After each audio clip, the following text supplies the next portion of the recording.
বালিশের পাশে মোবাইল রেখে ঘুমালে আপনার লাইফে, আপনার জীবনে 4 ধরনের রোগ হওয়ার সম্ভাবনা রয়েছে।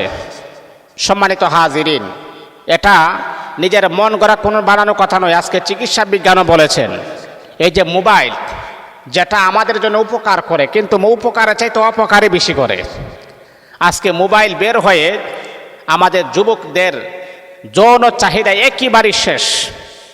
এখন আপনি বলবেন কেন? দেখেন, প্রত্যেকটা যুবকের হাতে মোবাইল আছে। ম্যাক্সিমাম যুবকেরা তারা আজকে পর্নোগ্রাফির প্রতি তারা আসক্ত হয়ে গেছে।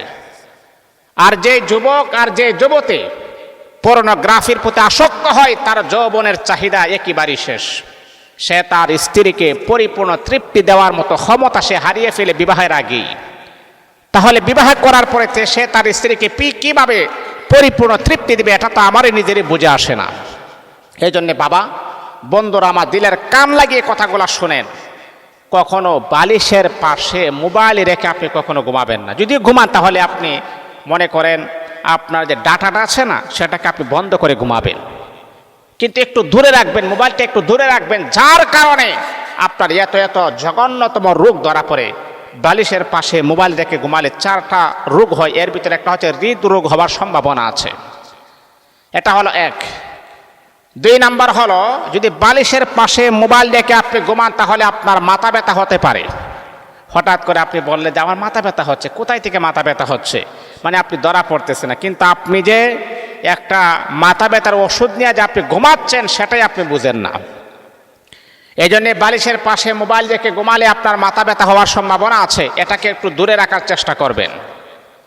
3 নাম্বার হলো, বালিশের পাশে যদি আপনি মোবাইল রেখে ঘুমান, এটা হচ্ছে ভেরি ভেরি ইম্পর্টেন্ট, সেটা হচ্ছে আপনার সেটা হচ্ছে আপনার ব্রেন ক্যান্সার হওয়ার সম্ভাবনা আছে। আহা, এই জন্যে বাবা, আপনার যাতে করে এরকম কোনো রোগ যেন না হয় যেটা আপনার জীবনটাই শেষ করে দিবে।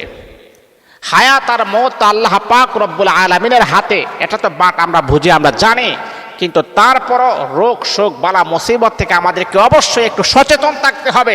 এই কাজটা করলে যদি আমার এই রোগ হয়, তাহলে এই কাজটা কেন আমি করব? আচ্ছা বলেন, কোন একটা মানুষ, সচেতন মানুষ, যদি তাকে বলা হয় এই রাস্তা দিয়ে যদি আপনি যান তাহলে আপনি অ্যাক্সিডেন্ট করবেন, নিশ্চিত আপনি মারা যাবেন, আচ্ছা বলেন তো এই সচেতন ব্যক্তি কি সেই রাস্তা দিয়ে কখনো যাবে? মানে সে জানে এই রাস্তা দিয়ে গেলে আমার মৃত্যু হবে অবধারিত, তাহলে সে কখনো যাবে না, কারণ মরণের ভয় আমরা সবাই করি। কিন্তু আপনি এটা জানেন না, বালিশের পাশে মোবাইল রেখে ঘুমালে আপনার যদি ব্রেন ক্যান্সার হয় তাহলে আপনার জীবনের আনসারই শেষ হয়ে যাবে। তাহলে এটা হলো 3 নাম্বার। 4 নাম্বার হচ্ছে, বালিশের পাশে মোবাইল রেখে ঘুমালে আস্তে আস্তে করে আপনার বডিটা নিস্তেজ হয়ে যাবে, আস্তে আস্তে করে আপনার শরীরটা দুর্বল হয়ে যাবে, আপনি রোগাক্রান্ত হয়ে যাবেন। একটু দূরে রাখবেন, আপনার মাথার পাশে কেন রাখবেন, একটু দূরে রাখবেন, 2 হাত দূরে রাখবেন, তাহলে এই সমস্যার সম্মুখীন আপনি হবেন না। আল্লাহ আমাদের সবাইকে বোঝার, আমল করার যেন তৌফিক দান করুন।